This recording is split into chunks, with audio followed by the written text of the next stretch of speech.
নমস্কার বন্ধুরা, পূজা পদ্ধতি চ্যানেলে সবাইকে ওয়েলকাম। অনেকদিন ধরেই অন্নপূর্ণা পুজো নিয়ে আলোচনা করতে বলা হয়েছে, আমি চেষ্টা করব করতে। সত্যি একটুখানি মানে এদিক ওদিক করে আর হচ্ছে না। এই কোজাগরী লক্ষ্মী পূজা আর অন্নপূর্ণা পুজো, আগের বছর কোজাগরী লক্ষ্মী পুজোর একটা ভিডিও রেকর্ড করেছিলাম, তারপর কি কারণে আর ওটা করা হয়নি। এই বছর আমি একদম মানে করবই সত্যি। যাই হোক, আজ অন্নপূর্ণা পুজোতে আমরা আলোচনা করব পুজো। তার আগে আমরা একটুখানি নৈবেদ্য তালিকা নিয়ে আলোচনা করব। আর বাসন্তী পুজো নিয়ে বলেছে আলোচনা করতে, বাসন্তীটা দেখছি। একটা ছোট বাসন্তী পুজো নিয়ে তো আলাদা করে আলোচনা করার কিছু নেই। দুর্গা পুজোতে যা হয়, শরৎকালীন দুর্গা পুজোতে, বসন্তকালীন দুর্গা পুজোতে একই জিনিসই হবে, খালি বোধন হবে না। আর কিছু কিছু ব্যাপার আছে, সেগুলো নিয়ে আলোচনা করব। বাদ বাকি একই, মোরালেস একই, মানে আহামরি ডিফারেন্স কিছুই নেই। ওই দুর্গা পুজোর বই নিয়েই বাসন্তী পুজো করা যায়। আর এবার যাই হোক, অন্নপূর্ণা পুজোতে নৈবেদ্যর ব্যাপার, সব পুজোর আগেই নৈবেদ্য নিয়ে বলেছিল আমাকে বলতে, মানে কটা নৈবেদ্য লাগে। আমি প্রথমে ব্যাপারটা সত্যি সিরিয়াসলি নিইনি। তারপর শিবরাত্রিতে আমি প্রথম নৈবেদ্য তালিকা নিয়ে আলোচনা করলাম। তো অনেকে বলছে যে উপকার হয়েছে। যাই হোক, যদি উপকার হয় তাহলে আমার সেটা পরম প্রাপ্য। তো প্রথমে যে কোনো পুজোর ক্ষেত্রে সামান্য কাণ্ড পর্যন্ত করতে গেলে যে নৈবেদ্যগুলো লাগে, জেনারেল ওগুলো বলার না বলার একই, তাও বলছি যখন বলি। একটা হচ্ছে ভূতের নৈবেদ্য, যদি কেউ করে। আমি জেনারেলি আমার নিজের পুজো করলে ভূতের নৈবেদ্য করি না, একবার অক্ষত নৈবেদ্য দিয়ে দিই। কিন্তু যদি কেউ ভূতের নৈবেদ্য সাজাতে চায় মাসভক্ত বলির সময় পঞ্চোপচারের পুজোর ক্ষেত্রে, তাহলে একটা ভূতের নৈবেদ্য, ভূতের উদ্দেশ্যে একটা নৈবেদ্য হবে।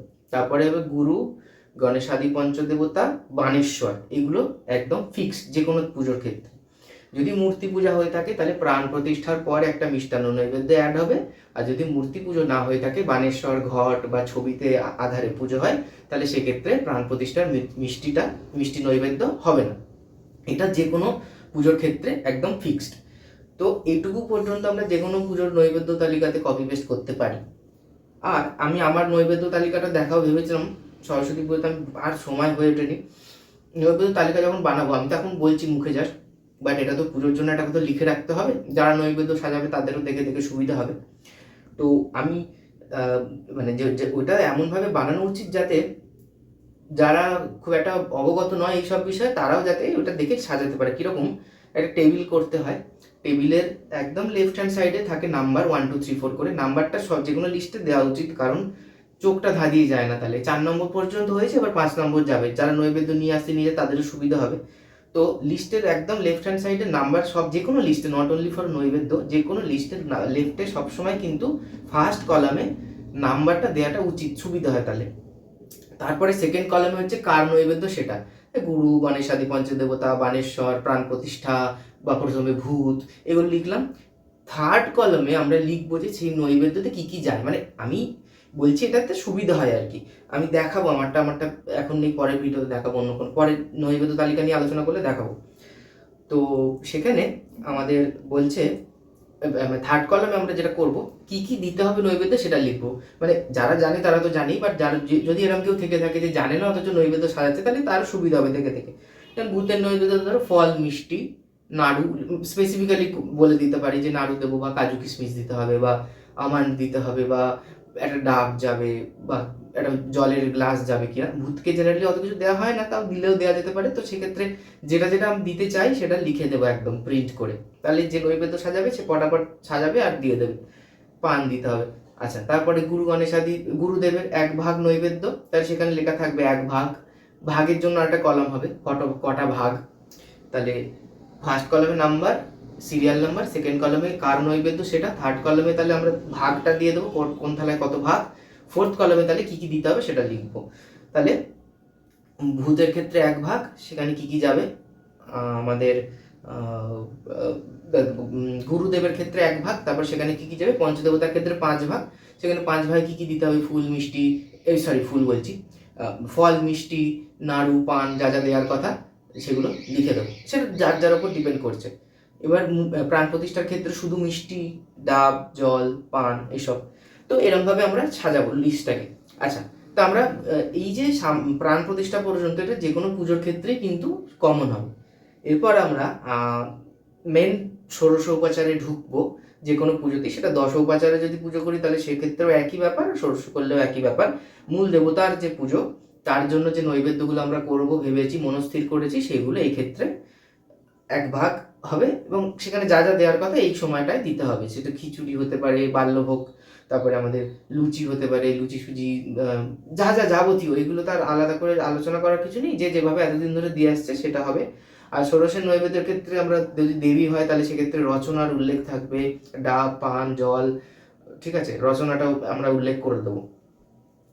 আচ্ছা, রচনাতে বলছিল অনেকেই যে কি কি দিতে হয়। রচনাতে কিছুই না, খই মুরকি চিড়ে, এগুলো এক একজন এক এক রকম দেয়, তবে জেনারেলি যেটা প্রচলিত, খই মুরকি চিড়ে, নাড়ু, বিভিন্ন ধরনের তিলের নাড়ু হোক, তারপরে আমাদের নারকোল নাড়ু, গুড়ের নাড়ু, চিনি, যা যা যা নাড়ু অ্যাভেলেবেল, সব রকমের নাড়ু অল্প অল্প করে, মোয়া, ঠিক আছে, আমাদের ওই চিড়ে মুরকি, তারপরে খই, মুড়ি, এইসব বিভিন্ন যা যা মোয়া অ্যাভেলেবেল সেইগুলো, মিষ্টি, ঠিক আছে। আর অনেকে চূড়া বানায় কোণের মতো করে, ওই নারকল দিয়ে অনেকে বানায়, অনেকে মিষ্টি দিয়ে বানায়, সেগুলো দিতে চাইলে দিতে পারি, যে যেভাবে দেয় আর কি। তারপরে আমাদের আর দিতে হবে ফল। কেন বলছে নানা ফলে সমাযুক্তম নানা বস্তু পশোভিতম রচনান্তে প্রযচ্ছামি গৃহাণ পরমেশ্বরী, তাই ফলটাও দেওয়ার কথা। আর অনেকে ফল দেয় না, বাট ফল দেওয়া উচিত, ফল দিতেই হবে রচনাতে, যেহেতু মন্ত্রে বলেই দিয়েছে ফল। আর যা যা জিনিসপত্র সেগুলো কম বেশি যে যেরকম দিচ্ছে সেরকম দেবে। গোটা ফল দিতে হবে। কটা ফল দিতে হবে এর কোনো উল্লেখ নেই, তবে জেনারেলি 5টা দেওয়া হয়, 5-এর কম দিলেও কোনো সমস্যা নেই, কেন নাম্বার মেনশন করা নেই মন্ত্রের মধ্যে। 2টো ফল দিলেও ভুল হয়ে যাবে না, 10টা ফল দিলেও ভুল হবে না, যে যেরকম অ্যাভেলেবেল বা যে যেরকম। এবার পাত্রটাকেও দেখতে হবে, যদি ছোট পাত্র হয় তাহলে সেক্ষেত্রে 5টা ফল ধরা চাপ। তো যাই হোক, যার যেরকম সুবিধে মতো ফল দিতে হবে রচনাতে। অনেকে আরও অনেক কিছু দেয়, বলছিল আলোচনা শুনছিলাম, মানে একজন দাদা বলছিল গ্রামের দিকে আবার অন্য রকমের কিছু জিনিসপত্র দেওয়ার প্রচলন আছে, নিজের হাতে বানিয়ে অনেক অনেক কিছু দেয় আর কি, চাল ফাল বেটে কিছু একটা বলছিল, আমার এই মুহূর্তে মনে নেই। তো যে যেরকম দেয় দেবে, কিন্তু ফল, খই মুরকি চিড়ে, নাড়ু মোয়া, এগুলো কমন জিনিস, আর তার সাথে আরও যদি কারো কিছু দিয়ে আসা হয়ে থাকে তাহলে সেগুলো সে দেবে। এই গেল ষোড়শ। এরপর হচ্ছে আমরা অন্নপূর্ণা পুজোতে আবার যদি ফিরে আসি, এতদূর পর্যন্ত যে কোনো পুজোতেই এক। এইবার হচ্ছে ভাগটা শুরু হচ্ছে, মানে ডিফারেন্সিয়েশনটা। এরপর পুজোর পরেই আমরা জানি সরঙ্গের দেবতার পুজো করতে হয়, তাহলে সরঙ্গের 6 ভাগ হবে এবং সেখানে যা যা দেওয়ার আমরা লিখবো লিস্টের মধ্যে। আচ্ছা, সরঙ্গের পর গুরুপঙ্ক্তি। আমরা জানি অন্নপূর্ণা, কালী, জগদ্ধাত্রী, এদের 3জনের ক্ষেত্রেই একই রকমই হয় সব কিছু। তো গুরুপঙ্ক্তি আমরা, এখানে একটা ব্যাপার আছে, কেউ কেউ কি করে, যত রকমের গুরুপঙ্ক্তি আছে একটা থালায় করে, আবার থালার অভাব বা লোক বলের অভাব, থালা বানালেই তো হবে না, নিয়ে যাওয়া নিয়ে আসা সাজানো এইসবের ব্যাপার রয়েছে। তো সেক্ষেত্রে এটা আমরা অনেকভাবে করতে পারি। কেউ কেউ আছে গুরুপঙ্ক্তিকে অক্ষত নৈবেদ্য দেয়, তাহলে সেক্ষেত্রে নৈবেদ্য দরকার নেই। কেউ কেউ আছে নৈবেদ্য দেয়, প্রত্যেকের আলাদা আলাদা নৈবেদ্য, সিদ্ধযোগ গুরুর আলাদা, দিব্যযোগ গুরুর আলাদা, মানবযোগ গুরুর আলাদা, এরমভাবে নৈবেদ্য আলাদা আলাদা করে দেয়। আবার কেউ কেউ আছে একটা থালার মধ্যে সমস্ত গুরুপঙ্ক্তি দিয়ে দেয়। তো অন্নপূর্ণা পুজোর ক্ষেত্রে আমরা যদি দেখি তাহলে বলছে দিব্যযোগ গুরুর জন্য, এবার এবার দিব্যযোগ গুরু আলাদা, সিদ্ধযোগ গুরু আলাদা, মানবযোগ গুরু আলাদা যদি করি তাহলে সেক্ষেত্রেও অনেক রকম দেখা যায়। কেউ কেউ আছে দিব্যযোগ গুরুকে 1 ভাগ নৈবেদ্য দেয়, মানে একটা থালা তার মধ্যে একটাই ভাগ নৈবেদ্য, সেটা সমস্ত দিব্যযোগ গুরুর জন্য। আবার কেউ আছে প্রপার ভাগ ভাগ করে দেওয়া হয়, মানে মঠে যেটা করা হয়। দিব্যযোগ গুরু তার আবার যতগুলো ভাগ আছে, যেমন আমাদের প্রহ্লাদানন্দনাথ, ঠিক আছে, সনকানন্দনাথ, কুমারানন্দনাথ, এরকম আলাদা আলাদা করে এখানে। এরপরে সিদ্ধযোগ গুরু, মানবযোগ গুরু, এদেরও আলাদা আলাদা পৃথক পৃথক নৈবেদ্য আলাদা আলাদা করে সাজাতে হবে, ঠিক আছে। আচ্ছা, স্বগুরুর জন্য 1 ভাগ হবে, তারপরে পরম গুরু, পরাপর গুরু, পরমেষ্টি গুরু, এদের জন্য আলাদা 4 ভাগ হবে, ঠিক আছে।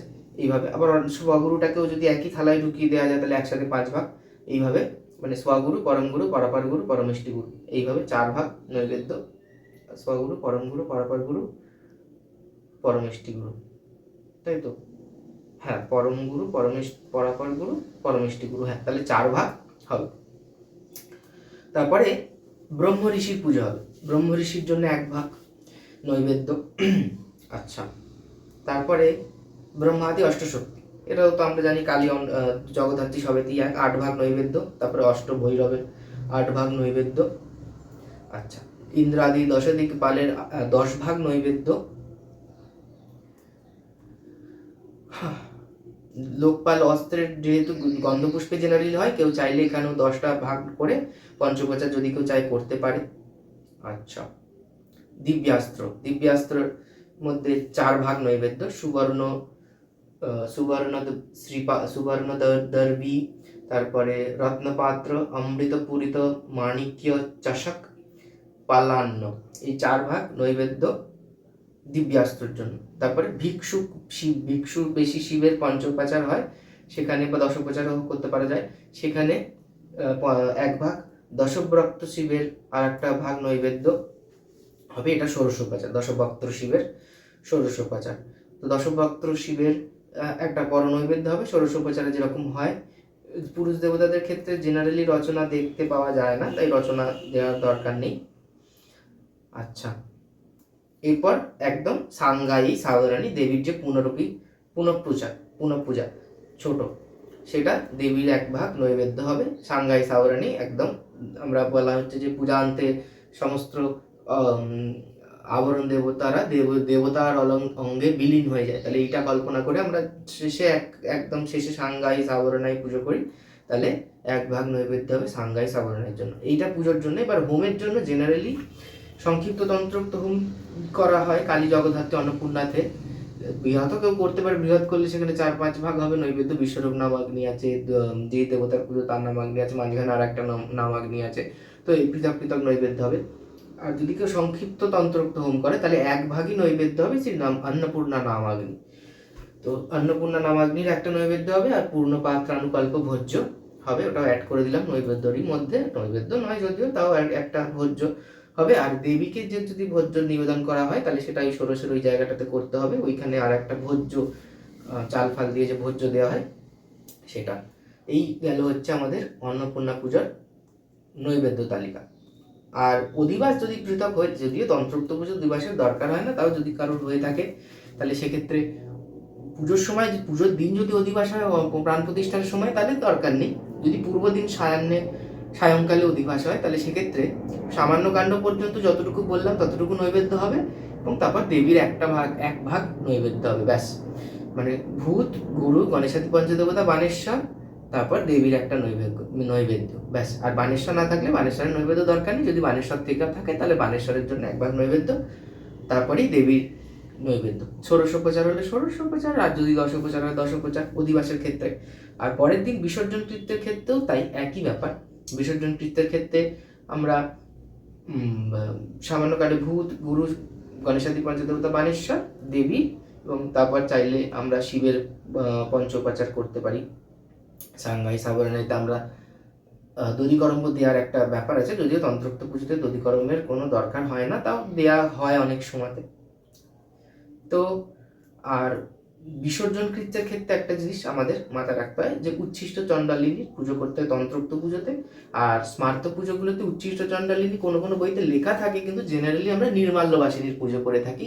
তো নির্মাল্যবাসিনীর পুজোতে উচ্ছিষ্ট নৈবেদ্য লাগে বিসর্জন কৃত্যের ক্ষেত্রে, সেটা কালী পুজো হোক, জগদ্ধাত্রী পুজো হোক, সরস্বতী পুজো হোক, লক্ষ্মী পুজো হোক। লক্ষ্মী পুজো তো বিসর্জন নেই। যে কোনো পুজোতেই কি করা হয় আমাদের, লক্ষ্মী পুজোতে বিসর্জন হবে যদি মূর্তি এনে প্রাণ প্রতিষ্ঠা করে হয়। যাই হোক, লক্ষ্মী পুজোর সময় সেটা করবো আলোচনা। জেনারেলি ঘটে পটে বা সরাতে, ধানে, এইসব ক্ষেত্রে তো লক্ষ্মীর বিসর্জন হয় না।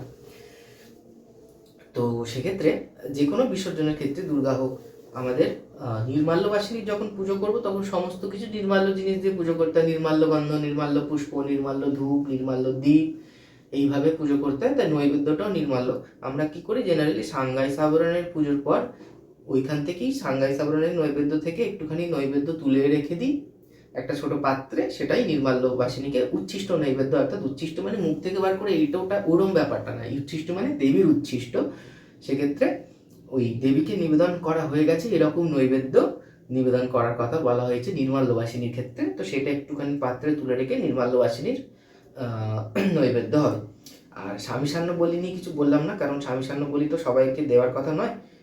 যেখানে নর্মাল যে বলি, কলা হোক, আখ হোক, চাল কুমড়ো হোক, বা ছাগ বলি হোক, বা যে কোনো পশু, মাছ হোক, যার যেরকম বলি হয় সেই রকম বলি দেবে। আর এই হচ্ছে ব্যাপার। তো ওগুলো তো নৈবেদ্যের মধ্যে পড়ে না। আর যদি খড়গের পঞ্চোপচার হয় বলির সময়তে, যদি খড়গের পঞ্চোপচার হয় তাহলে খড়গের জন্য একটা নৈবেদ্য হবে, এই আর তো নৈবেদ্য কিছু মনে হচ্ছে না। আর অনেকে স্তম্ভের পঞ্চপ্রচার করে বলির সময়তে, ঠিক আছে, খড়গেরও পঞ্চপ্রচার, স্তম্ভেরও পঞ্চপ্রচার। তাহলে স্তম্ভের জন্য আর এক ভাগ নৈবেদ্য হবে, ঠিক আছে, বা একটা থালাতেই খড়গ আর স্তম্ভের একসাথে করা যেতে পারে। তো যেটা ডিপেন্ড করছে কীরকম পুজো হবে সেরকমভাবে নৈবেদ্য তালিকা হবে। তাহলে তন্ত্রোক্ত পুজোগুলোতে নৈবেদ্য তালিকা জেনারেলি আবরণ দেবতাগুলো একই রকমই হয়। তো সেক্ষেত্রে নৈবেদ্য তালিকাও মোরালেস একটু 19-20 হবে। তো এই কালী আর জগদ্ধাত্রীর ক্ষেত্রে অনেকটা একই রকমই হবে। তাও আমি বলে দেবো, ওখানে ভৈরব ঋষি আছে, ওখানে নারদ ঋষি রয়েছে, এই আর কি। খড়গ মুন্ড বর অভয় রয়েছে কালীর ক্ষেত্রে, আর জগদ্ধাত্রীর ক্ষেত্রে শঙ্খচক্র বাণ এইসব রয়েছে, চাপ বাণ, এই ডিফারেন্স সবারই 4 ভাগ করেই হচ্ছে দিব্যাস্ত্রগুলো, যদিও যাই হোক সেটা ম্যান্ডেটারি না, এখানে মিলে গেছে তাই। আর ওখানে আমাদের সবরূপ শিব হবে আর মহাকাল ভৈরব হবে, আর এখানে যেরকম ভিক্ষুক শিব আর দশভক্তর শিব রয়েছে, নীলকণ্ঠ ভৈরব রয়েছে, নারদ আছে। আর এইখানে আর একটা জিনিস আমি অন্নপূর্ণার ক্ষেত্রে অ্যাড করতে চাই, অনেক সময়তেই দেখা যায় নন্দী ভৃঙ্গি থাকে মূর্তিতে। তো নন্দী ভৃঙ্গি যদি থেকে থাকে, তাদের যদি প্রাণ প্রতিষ্ঠা হয়ে থাকে, তাহলে তাদের অ্যাটলিস্ট পঞ্চপ্রচার অবশ্যই করা উচিত। তাহলে নন্দী এবং ভৃঙ্গির জন্য কিন্তু নৈবেদ্য থাকবে, মানে মূর্তিতে যদি থেকে থাকে। আদারওয়াইজ আমরা গন্ধপুষ্পে পুজো করব, কিন্তু মূর্তি যদি থাকে তাহলে অবশ্যই তাদের পুজো প্রাণ প্রতিষ্ঠা করা উচিত। তাহলে সেক্ষেত্রে তাদের জন্য এক ভাগ করে নৈবেদ্য হবে। দশোপচার হলে দশোপচার, পঞ্চপ্রচার হলে পঞ্চপ্রচার, ভাগ নৈবেদ্য করা যেতে পারে, আবার পৃথক পৃথক নৈবেদ্য করা যেতে পারে। এই হচ্ছে পুরো অন্নপূর্ণা পুজোর নৈবেদ্য তালিকা। আর অন্নপূর্ণা পুজো নিয়ে আমি চেষ্টা করব আলোচনা করার, দেখছি কতটা কী হয়। নমস্কার। আজকের ভিডিওটা যদি কিছুমাত্র উপকারে লেগে থাকে তাহলে অবশ্যই ভিডিওটাকে লাইক করবেন, আমাদের চ্যানেলটিকে সাবস্ক্রাইব করবেন। নমস্কার।